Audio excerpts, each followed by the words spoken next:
Mga tol, nakakatuwa dahil una-una nakasama natin to, ang mga national player natin. Papakilala natin sila tol, paano sila dumating sa kalagayan na din national team, okay? Lalo na sa mga kabataan na gustong mangarap, encouragement about sa inyo mga tol, okay? Ako nga po pala si Charlotte Tolentino or Chari. Ako po si Trixie Mary Lofranco po.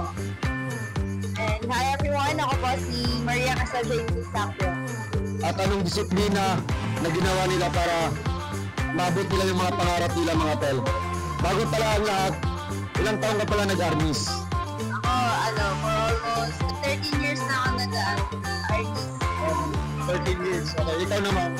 Almost 13 years or 14 years na po din. I started kasi nung 7 years old lang ako. Tapos in-encourage din ako ng family ko to continue this and that kasi physical fitness din siya, so good siya sa sa health ko. Ako po, 10 years na po. I started early at the age of 12 years old. Grade 7 po. High school na. Anong province siya pala? Ako from Cavite. From Cebu City. Lapu-Lapu City, Cebu po.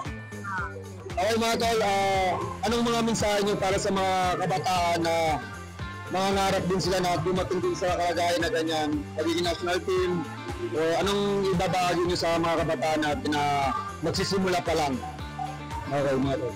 Okay, so para sa akin, my experience para makarating ako dito is ang dami ko napagdaanan. So, hindi naman agad-agad na gusto ko mag-ganto, ganyan. Maabot mo agad yun.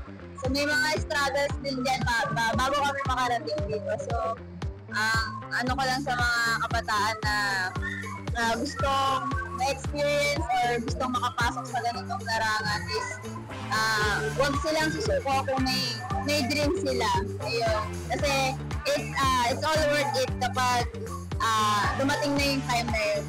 Yung lahat ng sacrifices mo, lahat ng paghihirap mo, magiging worth it yan lahat. Once na hindi ka tumigil. Yun. Kaya kami nandito, ganun yung ginawa. Thank you so much. Ikaw naman si... The same with Ate Chari na hindi titigil talaga sa dreams natin. Pero sa akin kasi, gusto ko rin na malaman ng mga tao tsaka malaman ng mga bata ngayon na dapat hindi natin pinipressure yung sarili natin. Kasi kapag pinipressure natin, makakalimutan natin yung saya sa laro.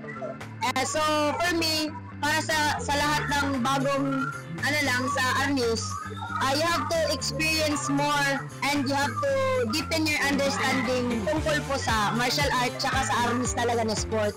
And yun, magsaya ka lang, ganon.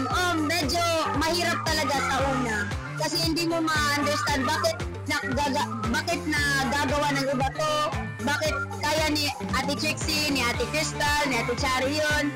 Pero sa akin, parang hindi ko kaya. Parang ganyan. Madami talagang ganun. Pero for me talaga, always think, talaga, na beginner ka lang. So, always, learn from someone na mas mataas yung knowledge nila. Ganon. Yan. Be humble lang din. Ganon. Oo po.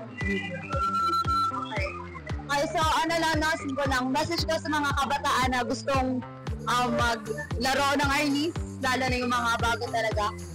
Ang masasabi ko na is, embrace the sport since we are all Filipinos. Dapat proud tayo na naglalaro tayo sa sarili nating sport and martial art na armies. And then, learn to embrace ourselves, then ma-engage tayo sa sport, maging active tayo. Yan kasi isa din yung sport na maging parang mas makilala natin yung sarili natin kasi may mga aral na makukuha dito na di mo basta-basta makukuha sa school. And then, learn to love what you are doing kasi sobrang hirap. Dami mong challenges na mapapagdaanan, yung sinabi nila Ate Cha, tsaka ni Ate Trixie na hindi basta-basta. Dumaan din kami sa mga regional, mga division mates, bago kami nakapunta dito. Kaya wag susuko kasi kapag hindi mo love or hindi ka masaya sa ginagawa mo, parang ang bilis lang mag-give up. Ganun. Kaya love what you are doing. Yun talaga yung magpapapush sa'yo na kaya mo yan.